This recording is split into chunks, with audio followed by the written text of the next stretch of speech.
Warning, this podcast may contain bad language and content that some listeners may find offensive. Listener discretion is advised.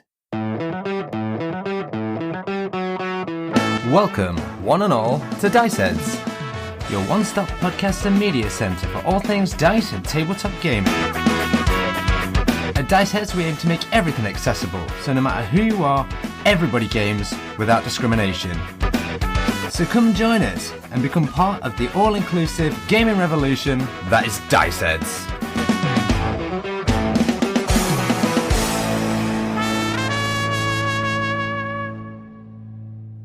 So, hello and welcome to this very special recording of Name Pending. I love that name. That's a great name, yeah. Woo! So, those of you who are joining us today, welcome to a very special one-shot campaign of Dungeons and Dragons, featuring the Seesaw Boys of Tea and Cleaves. Cleaves is here, but he's been a knob and not saying Sorry, anything. I didn't realise that was you introduced me. I thought you were going to introduce everyone. Okay. Who's the But knob? now people know what your voice is. Yep. And they can tune it out. Hello. And we are also joined by Chad of Hindsight is 2200. Hello. It's great to be back with the Seesaw Boys and, of course, Rich. Rich, our dungeon master of Knights of the Braille, who is running this entire thing for the two noobs, me and Cleaves. God bless him. Chad, you've got a bit of experience as well, so... Not as much as Rich. Nowhere close. I prefer you call me Dungeon Daddy, you know. Dungeon Daddy. I feel that's a bit too sexual for me.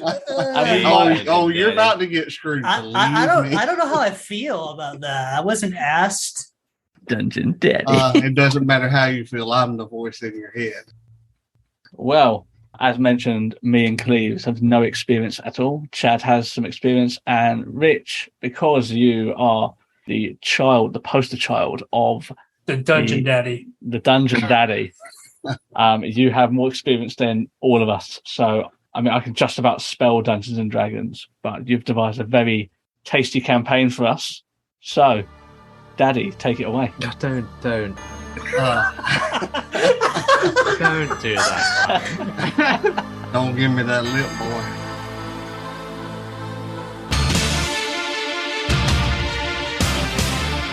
Welcome, everyone, to this exclusive one-shot, The Dungeon Daddy's Disciple. Kicking off the Dice Head Revolution, Tea and Cleaves of the Seesaw Podcast. Chad Michael Bouton of Hindsight is 20/200. And your DM, Richard, from Knights of the Braille. Over the course of the series, join Brago, MP, and Grog as they find themselves in an eerie seaside town with no way to get home. Do they have the strength to overcome the trials that the Dungeon Daddy has in store? Let the dice decide.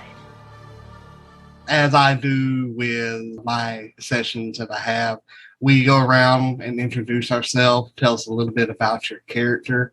We'll start with Chad since he has a bit more experience. Chad, tell us about your character, describe your character, and then we'll move on to the Seesaw Boys. If you haven't heard any of my episodes of the Seesaw Guys, I'm Chad Bouton, and I'm the host of Hindsight is 20/200, an awesome disability podcast that you should definitely check out on Anchor, Apple, and Spotify. I've done one shot, so I don't know if that really makes me experienced, but I have played before. My character, his name is Brago Forbrig. He is a half-elf ranger.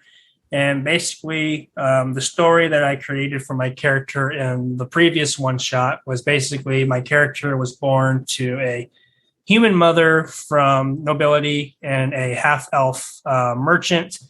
And basically, long story short, is the family of my mother's was not nice to half-elves or elvenkind. So the day my character was born, they killed my father. My mother fled with me. And we were saved with giants, and I was brought up as a ranger and hunter living with my giant family. Wow, You say your mother is still alive? Yes, she's still alive. Thank you. Cleaves. Okay. My character, he was born to his mother. He's never really known his father.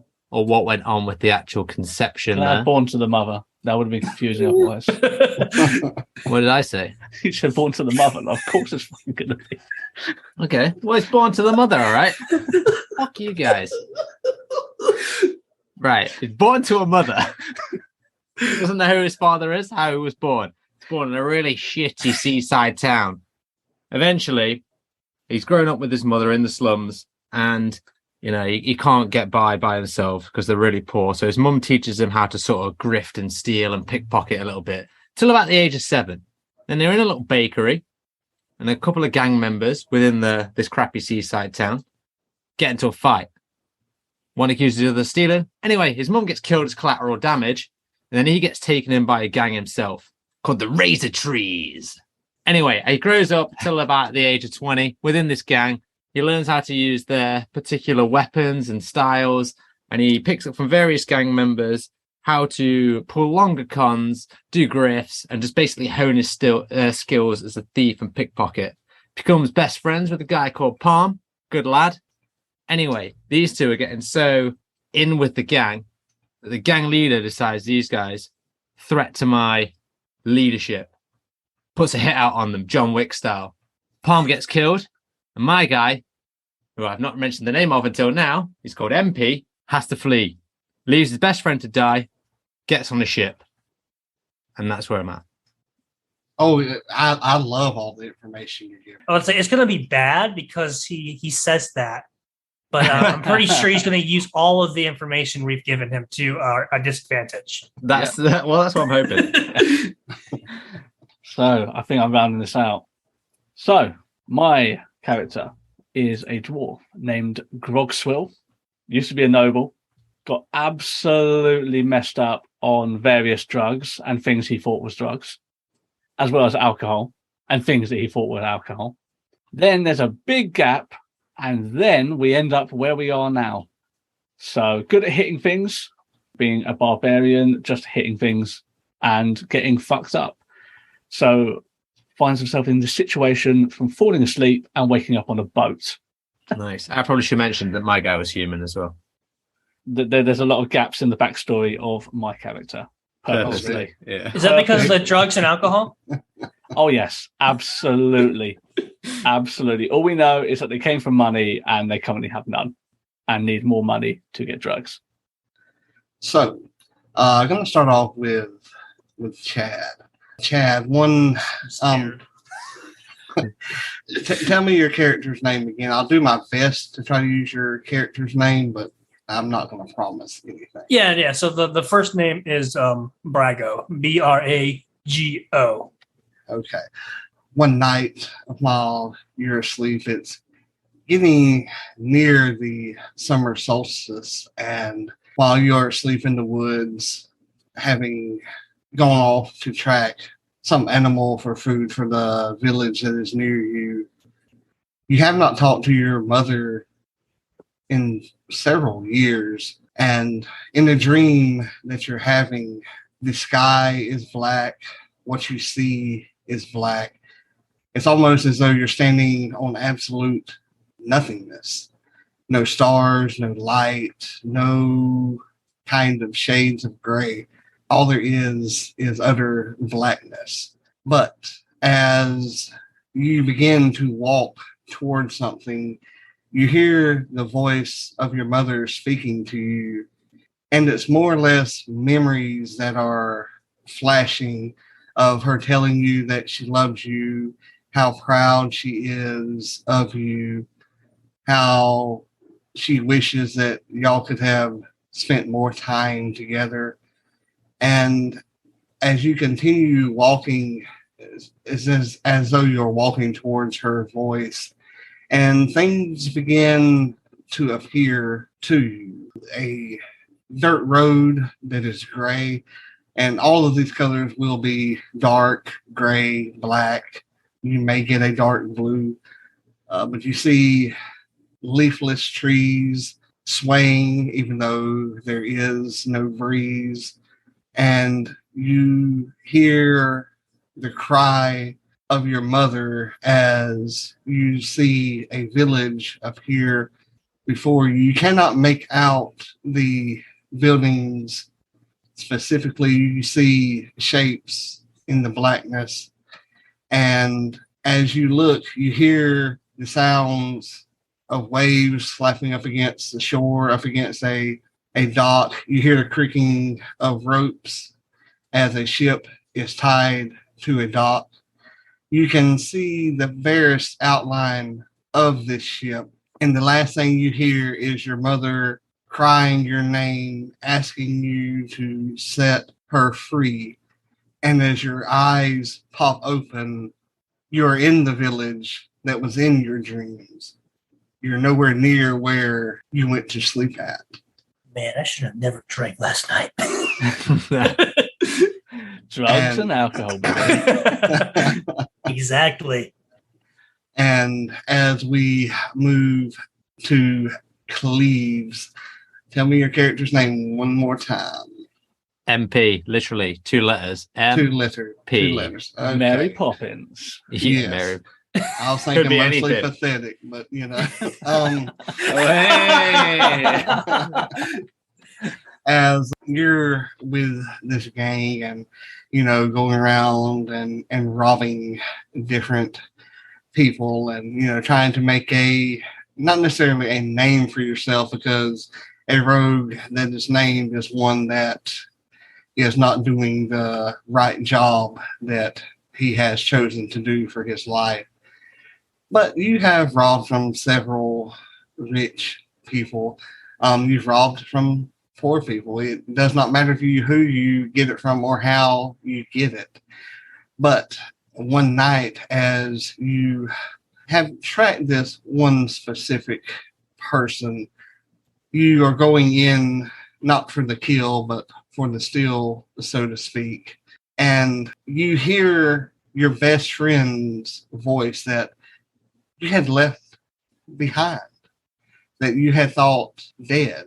And in fact, he still could be dead. You're not really sure, although the voice that you hear, it's as though he is whispering in your ear. In fact, you even feel the gentle breath of air as the voice says the words, "You thought you left me for dead." As your hand goes into the pocket of this black robe and a hand goes down to clamp upon yours, and the face turns to you covered by a hood, all you see is blackness. And where the eyes should be are a darker black. And you wake up in this village that I have described to Chad, and you're on your back in front of the temple to Erebus, and the voice that fades away in your head is, "To keep your soul, you will help me figure out what is going on." You're left You stole from the wrong guy. I stole from my ex-wife, apparently. Eyes blacker than black. And T, your character's name one more time. Grogswill or Grog. Grog. So you're at one of your normal parties, drinking, mixing ale and mead and shots of whiskey and doing what you're not supposed to do. There's several things that you've ingested that are better left alone. And all of a sudden, things begin to change. The colors that you see flash in and out. You're on for lack of a better term, a party boat. You somehow hoodwinked yourself into joining the Blackwoods on their party boat because you have connections. They need connections, and basically you scratch their back, they scratch your back and help you out. But these colors begin to flash in and flash out brighter and brighter until all of a sudden they begin to change to darker and darker, and the colors begin to drain as the color of your skin begins to drain away. And the last thing that you actually see is the backs of your eyelids falling down and the world turning kind of like a cyclone as an eye like spins towards the middle, kind of like a top, and you begin to focus on the center of this cyclone that is black and gray with shots of silver in it. The next thing that you notice, who knows how long it has been, is you're laying aboard a ship still. In fact, it is at least a replica of the same ship that you were on, the party ship. But however, all around you, the boards are transparent. They have a grayish tint to them, but they are still nevertheless transparent, yet solid to your touch. And each person that you see walking around the ship are skeletons, shades. You may see a ghoul or two. And none of them, you immediately know this, none of them are still alive. Yet you can still feel your heart beating as of now. And you that are kid is why you don't do drugs. Yeah. And you are in the same village as these other two. The night sky has definitely changed in appearance from what it was whenever you passed out. I turn it over to you guys to see where y'all want to go from here. All right. So who wants to take the dive?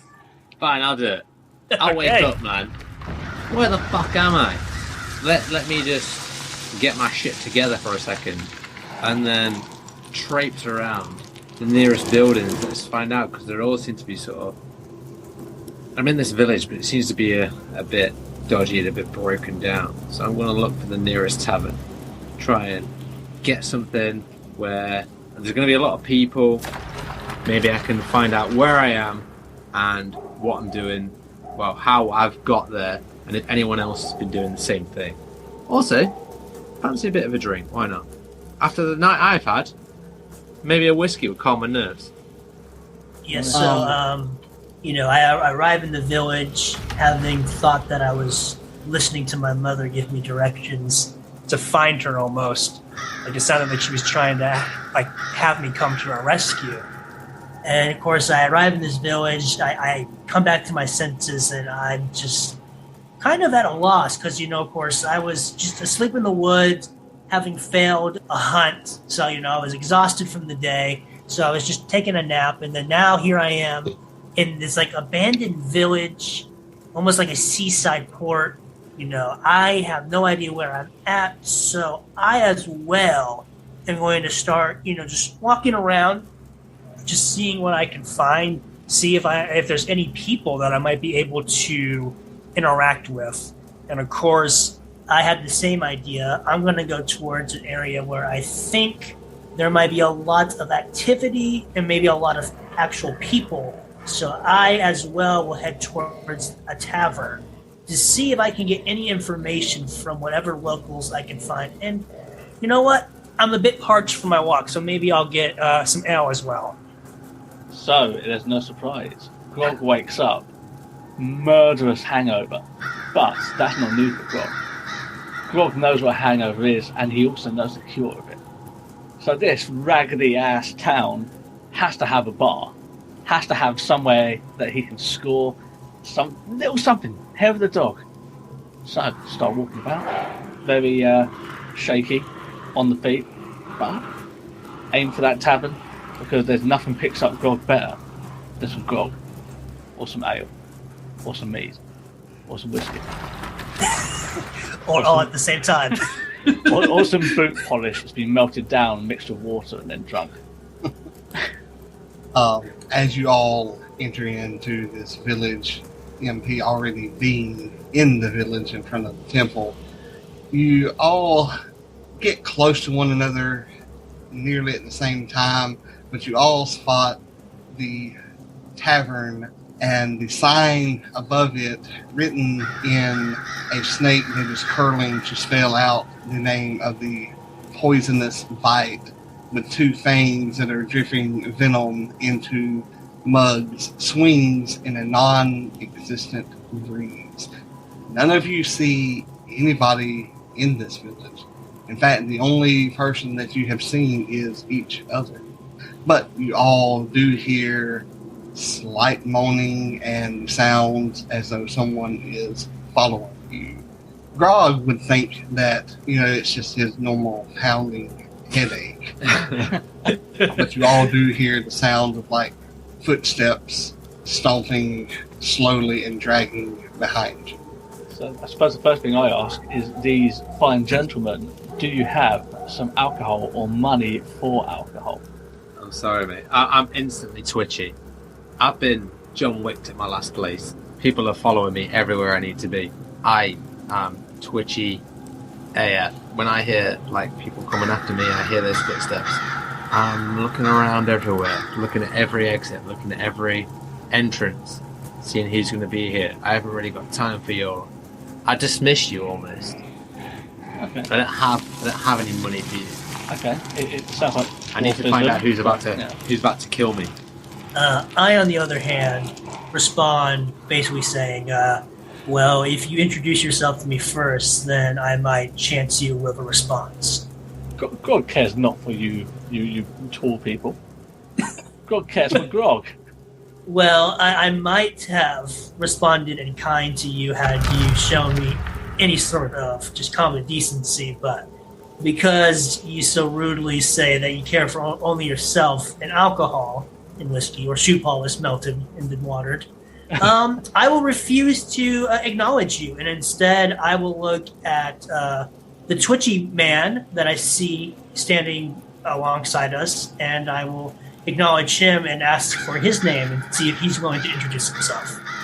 Hey, I'm hopped up on a box at this point. I'm trying to get a bit of a high vantage point, and I'll shout down to you. How you doing? My name's MP. Where you from? Where's everyone else? It's good to meet you, MP. I am Brago Forbrig. Honestly, I don't really know where I'm at right now. All I remember was that I fell asleep in woods near the village of giants where I lived with where I had lived with my mother, and all I remember is I failed a hunt and I was exhausted from just exerting myself. So I decided to take a nap, and then as I was sleeping, I heard my mother's voice, which is weird because my mother left the village of giants long ago, many years ago. So we haven't even talked for years. So it was so weird to hear her voice again. And it's almost like she led me here. And when I awoke, I was standing at the entrance to this town. So I don't really know what's going on. What about you? Do you know how you got here? Hang on. You just fell asleep and you were here? Because that happened to me. I was on a boat. I just escaped my hometown, and my fallen comrade came to me in a dream. And again, he had the same things to say that your mother, and then the next thing I knew, I was in this place. That's strange. Grog, what about you, Grog? What are you doing down there? We both look over to Grog, and we try to guy doing? Yeah. We're almost wondering, maybe he's in the same boat as us, but he hasn't been very forthcoming. Yeah, you there, dwarf boy. So, how did you get here? Much like many of Grog's parties, Grog ends up wherever Grog ends up. Does Grog talk to him about himself in the third person? Oh, absolutely. How else will you address such a mighty warrior known as Grog? At least we know he believes in himself. If nothing else, Grog believes in Grog and all things to do with Grog. So, no idea. But the tavern looks mighty fine right now. I mean, I guess there's no reason we should just stand around outside not knowing where we're at. I guess if we're all okay with it, we can go into the tavern with each other. There's less exits to mark, so let's go in. All right.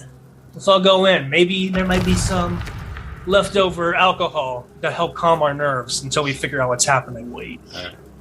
As you step upon the boards leading into the poisonous bite, it's as though you can see the snake moving on the sign, its head following you as you enter in the door, which squeaks quite loudly as you walk in. Inside, there is no sound, which is rather loud in itself. The steps that you make are rather muffled, in fact, and the sound of you breathing is loud in each of your ears. Again, there is no one in here, but there are tables set up, although many of them are broken, some are overturned, and the chairs that you see have seen better days. The bar is at the back of the tavern, and you can see splotches of blood upon the mirror at the back. And you see a large area in the middle of the mirror, which seems as though something hit it and cracks shoot out from the center of this, basically like indention, where several pieces of the mirror are missing. Damn, no bar staff. What's going on? But also, this concerns Grog, because this takes a new slant on the Bloody Mary. I'm going to go look for something to drink. All right. Whilst you passionate young gentlemen can assist Grog by finding out if there's anyone around who can serve Grog. Yeah, I'm going to walk around the bar. I'm going to check the exits. I'm going to check the entrances, see where we're at. As they're doing that, I just yell out real quickly, "Hello? I don't know if anyone can hear us, but we would really love if someone could help us. We have no idea how we ended up here, but if there's anyone here that can talk to us and help with us, just let us know where we're at right now. We would appreciate that." Strangely enough, you begin to hear footsteps, and as Grog goes to go around the end of the bar, you see a tankard floating in midair, slamming down on the bar right where your hand would be. And MP, as you look at the exits and all other available escapes, you see that, you could get out the back if absolutely you had to, but as you look back through the kitchen and all, you notice several piles of what seems to be really old bones laying in the kitchen. Oh, fuck. Might have been a delicious banquet, you don't know that. Maybe. Grog eats many a swine at feast day. So I would like to ask Dungeon Daddy.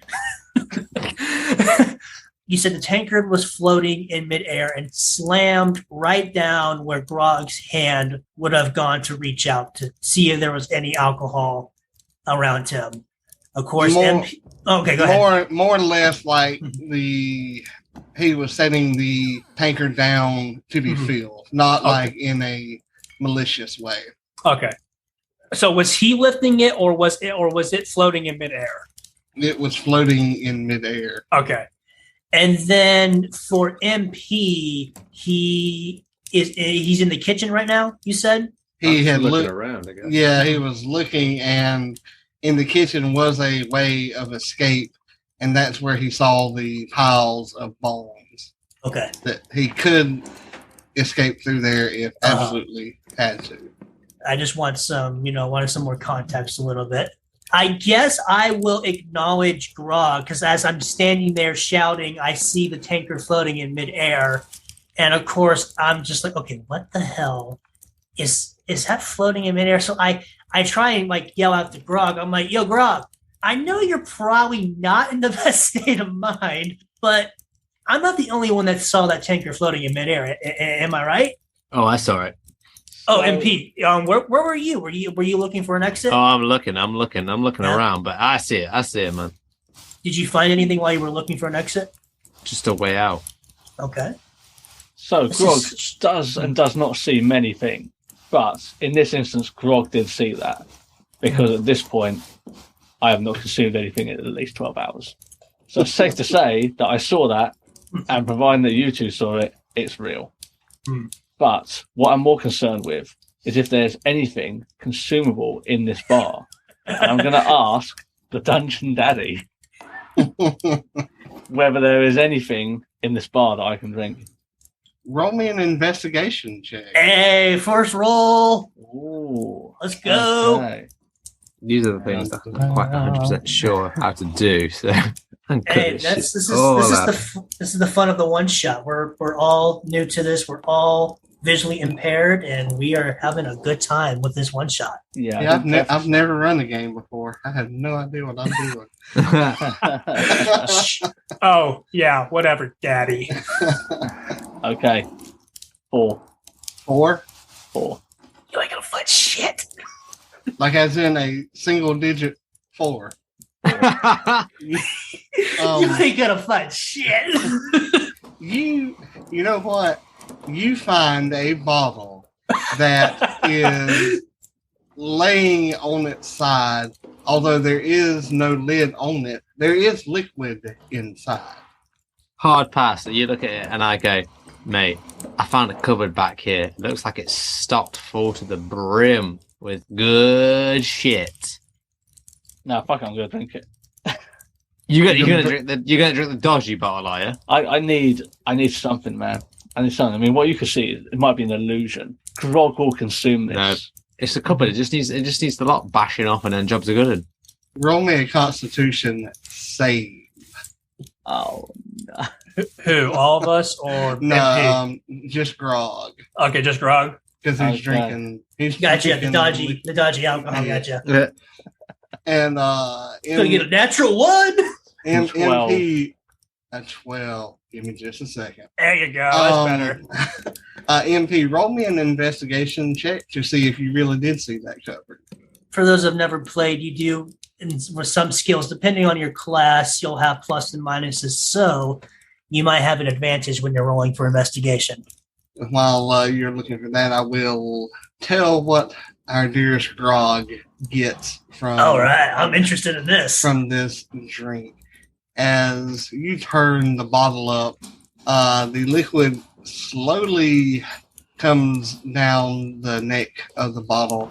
You've ever seen molasses or honey? It really thickly slides down the neck of the bottle and into your mouth, and you immediately taste the foulest tasting, like kind of like mixing hog feces with cow urine into your mouth. It's chunky, it's thick, it sticks on the back of your throat, it coats your tongue, and instinctively though, as you're swallowing, you're already swallowing like down your throat, so it goes into your stomach and hits your stomach extremely hard, and you do get advantage on Constitution saves though. I believe you're a dwarf, correct? Yes, that is true. So you can roll one more time. Make it count. Okay. Constitution save 19, baby. Ooh, nice. It's got high competition. As it hits your stomach rumbles and continues rumbling, kind of like a thunderstorm in your gut. It does not make you sick, but you have a horrible case of gas. Nice. And I like putting comedy into mine. Not a lot, but a little, so. At least as we're getting terrified and maybe running for our lives, at least there always will be just the sound of a lone fart at the most tense moments. Yes. I have actually had a character that killed somebody by having explosive diarrhea and a kernel of corn shot them in the eye. So you have now like a horrible amount of gas. Gross. My investigation came up with a 9. And 9. You do see the cupboard that you mentioned. However, you did not open it to see what's inside. Oh, man. It looks so sweet and tasty. Not tasty as what I just drunk.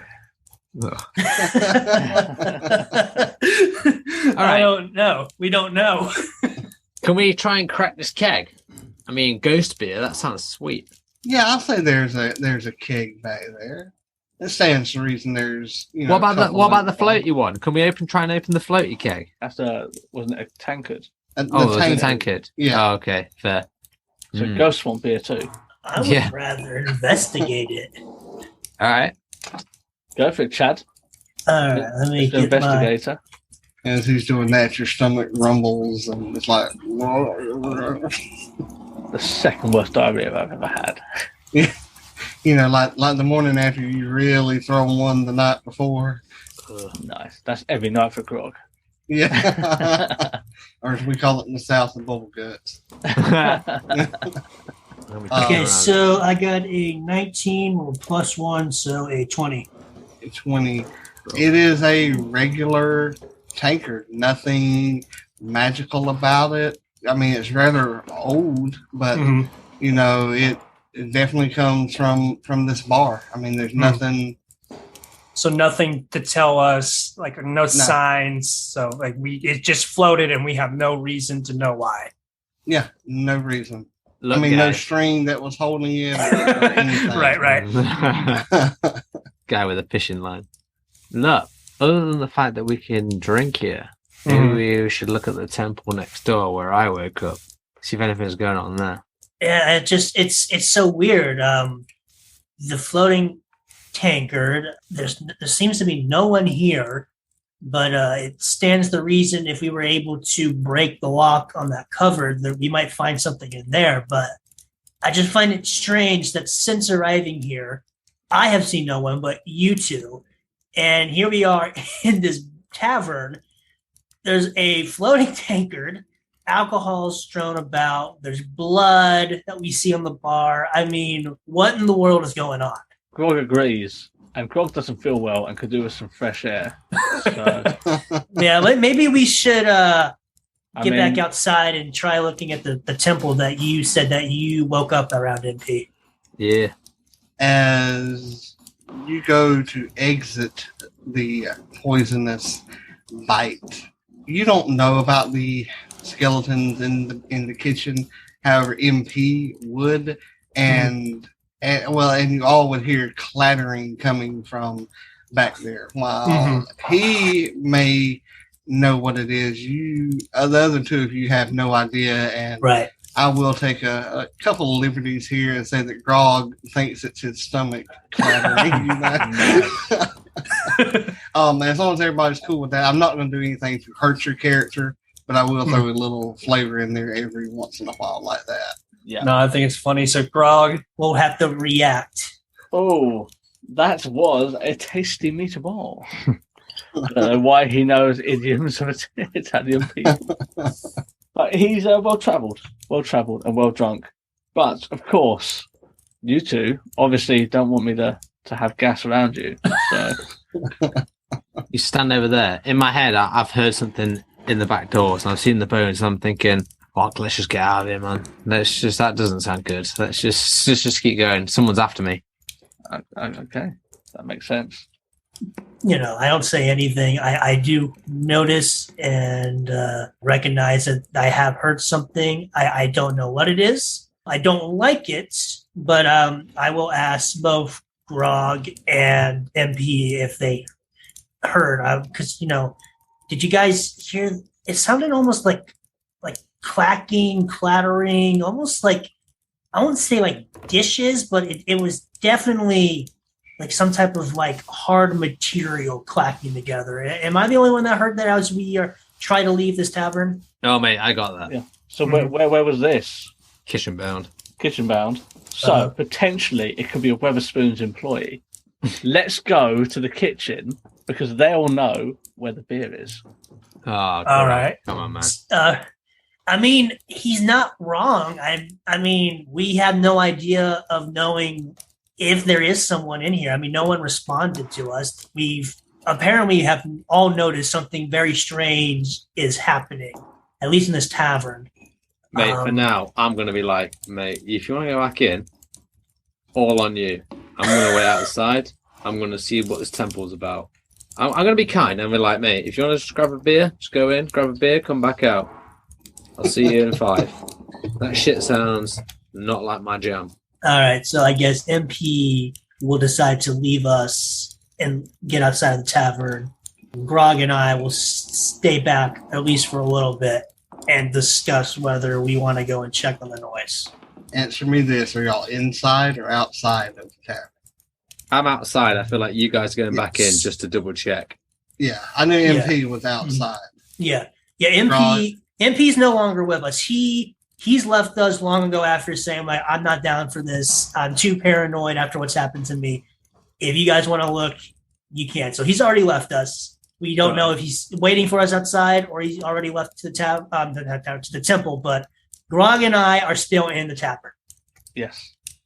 MP, as you head towards the temple, you and the other two who are inside of the tavern hear the doors slam shut.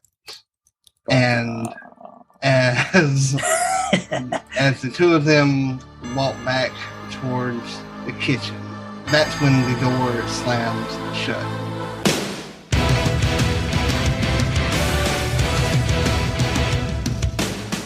Thank you for listening to Dungeon Daddy's Disciples.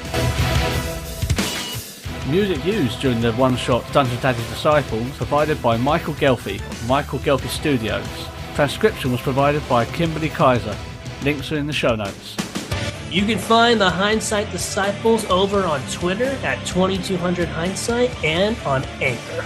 You can find your Seesaw Disciples on Twitter at SeesawPod or find them at www.seesawpodcast.com. And you can find their Dungeon Daddy, Richard, at Braille Knights on Twitter and www.knightsofthebraille.com. Be sure to check out Everyone Games at www.everyone-games.com because everybody deserves to game. Tune in next week for another episode. Same time, same place. The DD and his disciples will see you there. Well, all right, everybody. Thank you so much for listening to the first episode of this one-shot campaign. That's right, Dungeon Daddy's Disciples. I hope you guys are enjoying what you're hearing so far, but what's going to happen to the dice heads next? You're going to have to find out in the next episode. The doors to the tavern have closed. Our parties are separated. Will they find something that they wish they never found? Well, come back next time. Thank you for listening to this Dice Heads production. At Dice Heads, we're constantly on the lookout for new content creators from the world of tabletop gaming. So if you want to work with the Dice Heads team, or even have your own content that you'd like Dice Heads to host, then simply drop us a message. You can find us on Twitter at TheDiceHeads, by email at thediceheads@gmail.com, or on our website, thediceheads.com. All comments and feedback are greatly appreciated. And so until next time, keep rolling.